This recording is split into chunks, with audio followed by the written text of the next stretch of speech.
दोस्तों, राधे राधे, सुप्रभात, सत श्री अकाल। दोस्तों, आप सब कैसे हैं? आशा करती हूँ कि ठीक होंगे और ईश्वर से हमारी यही प्रार्थना है कि आप लोग हमेशा खुश रहें, स्वस्थ रहें और दिन पे दिन तरक्की करते रहें। हो गई है सुबह की शुरुआत, मेरा प्यार भरा गुड मॉर्निंग, सुप्रभात।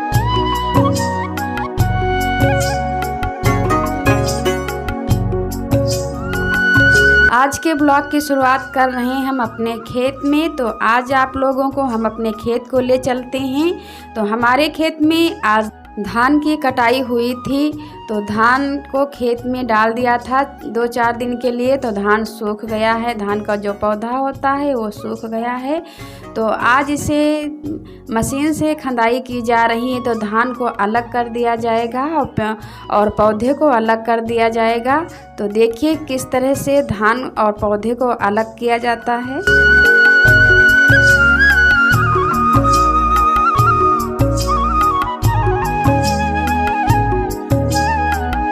अब तो हर एक चीज़ की मशीन आ गई है।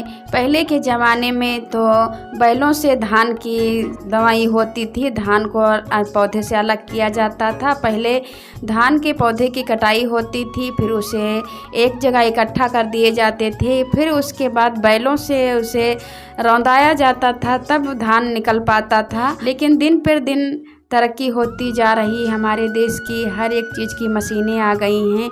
तो ये धान की भी मशीन आ गई है। अब बहुत जल्दी काम होने लगा है, पहले के मुताबिक अब बहुत जल्दी काम होने लगा है।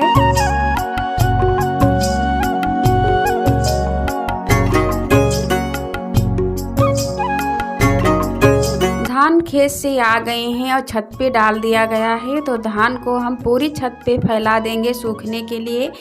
मैं और मेरी ननद जी दोनों लोग मिल कर के धान को छत पे फैला रहे हैं। और ये लकड़ी की फरुही बनी हुई है, इसे हमारे यहाँ फरुही कहते हैं और इससे बहुत अच्छा बन जाता है। ननद जी फरुही को दबा रही हैं और मैं खींच रही हूँ, तो इससे जल्दी हो जाता है छत पे फैलाने के लिए। और वैसे हाथ से धान फैलाओ तो धान हाथ में चुभने लगते हैं और उसकी जो धूल है वो भी आने लगती है। तो धान की धूल से हमें खांसी भी आने लगती है। तो हम हाथ से नहीं फैलाएंगे, इस फरुही से ही पूरे छत पे हम पतले पतले कर देंगे।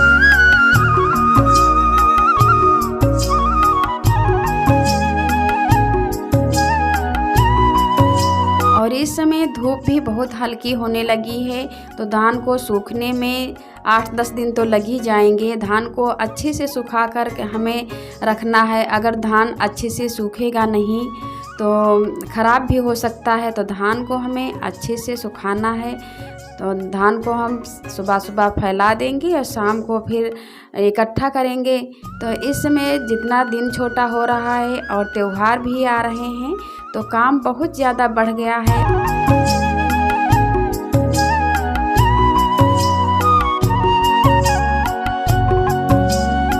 धान को हमने पूरी छत पे फैला दिया है। अब हम पैरों से इस तरह से और ज़्यादा चला देंगे तो ऊपर के धान नीचे हो जाएंगे और नीचे के धान ऊपर हो जाएंगे। और ये काम करते करते मुझे तो अपना बचपन याद आ गया, क्योंकि बचपन में ऐसे ही खेला करते थे और दोनों लोग ऐसे कर रहे थे, लग रहा था कि दोनों लोग हम खेल रहे हैं। तो बहुत हंसी आ रही थी।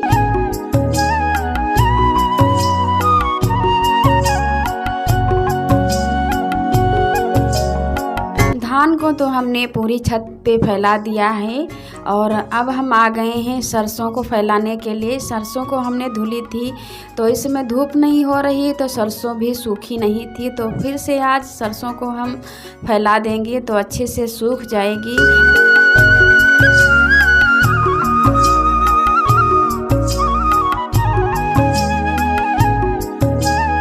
और ये सब काम करते करते 8 बज चुके थे, फिर भी धूप इतनी हल्की थी। और इस समय की धूप बहुत अच्छी लगती है, गुनगुनी गुनगुनी। मन करता है कि धूप में बैठे रहो। हल्का जाड़ा सुबह होने लगा है तो धूप अच्छी लगने लगी है। तो धूप में काम करते अच्छा भी लगता है और मन करता है धूप में ही बैठकर काम करें। तो देखिए सुबह के 8 बज चुके हैं और चारों तरफ लग रहा है कोहरा पड़ रहा है।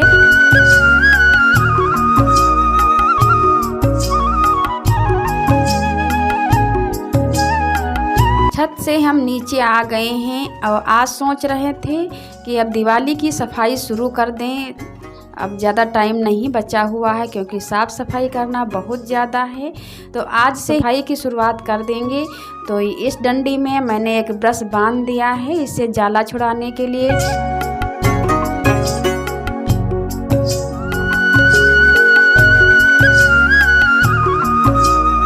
जाला वाला ब्रश मेरा बन गया है तो हम सफाई करना शुरू कर देते हैं। तो हम सबसे पहले इस वाले कमरे से सफाई करेंगे, कच्चे वाले कमरे से ही सफाई करना शुरू करेंगे क्योंकि इस कमरे में ज़्यादा सामान रखा है तो इसमें काफ़ी टाइम लगेगा। एक एक सामान हटाओ, डुलाओ, फिर बाद में सफाई करो। तो जो ऊपर डिब्बे रखे थे वो कुछ डिब्बे मैंने अलमारी में रख दिए हैं और कुछ डिब्बे मैंने नीचे रख दिए हैं।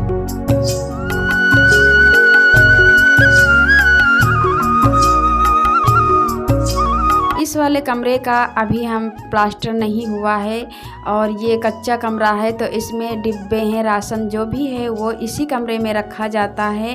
तो इस कमरे में ज़्यादा टाइम लगेगा साफ़ सफाई करने में। तो नीचे अलमारी में जो डिब्बे रखे थे वो मैंने ऊपर कर दिए हैं और नीचे के अलमारी भी खाली कर लेते हैं, इसे भी साफ़ कर देंगे। और जो पेपर पड़े हुए थे इनको हम हटा देंगे, ये पेपर ख़राब हो चुके हैं तो दूसरे पेपर हम डालेंगे।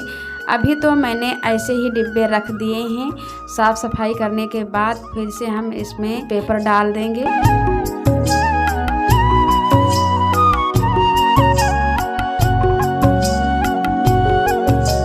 और इस ब्रश से तो बहुत ही अच्छे से सफाई करते बन रहा था जाला छुड़ाते हुए, क्योंकि ये ब्रश पुताई वाला है तो इससे बहुत अच्छे से जाला बन जाता था छुड़ाने, और जो धूल मिट्टी होती है वो भी अच्छे से साफ हो जाती है। झाड़ू से ऊपर का जाला छुड़ाते नहीं बनता है। और इस डंडी में मैंने ब्रश को बांध दिया है तो डंडी भी काफ़ी लंबी है तो बहुत ही अच्छे से जाला छुड़ाते बन जाता है। तो जाला छुड़ा दिया है, पूरा कमरा भी साफ़ हो गया। देखिए कितना ज़्यादा कूड़ा निकला है, लगता है कि कभी झाड़ू ही ना लगा हो। ऐसे सफाई करो जब अच्छे से तो ऐसे ही कूड़ा निकलता है, जबकि डेली झाड़ू लगाना पड़ता है। फिर भी जब अच्छे से सफाई करो तो अब इतना ज़्यादा कूड़ा निकलता है।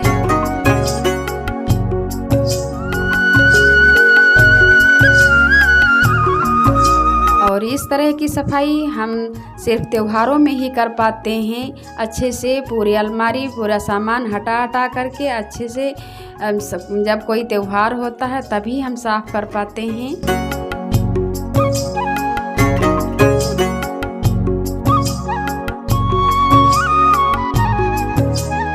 कमरे की हमारी सफाई हो गई है। जो खाली डिब्बे थे उन्हें मैं ले आई हूँ साफ़ करने के लिए और ये डिब्बे साफ़ करके रख देंगे। जो इसमें इसका सामान था वो मैंने निकाल करके धूप में रख दिया है और डिब्बा सूखने के बाद फिर सामान मैं इसी डिब्बे में रख दूँगी। डिब्बे भी धूल मिट्टी में गंदे हो जाते हैं तो इन्हें हम अच्छे से ब्रश से सर्फ डाल करके साफ़ कर देंगे।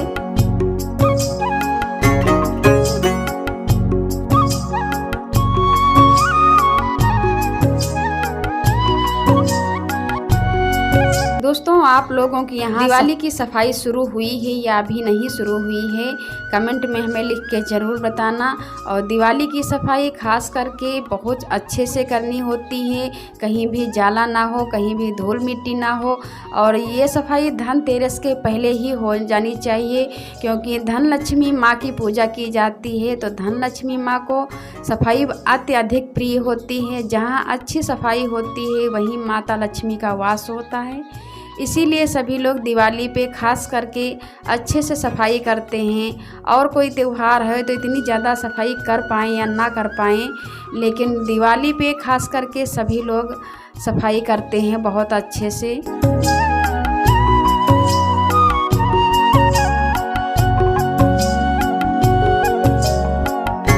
सभी डिब्बे हमारे धो गए हैं तो इन्हें अब हम उठा करके धूप में रख देंगे सूखने के लिए।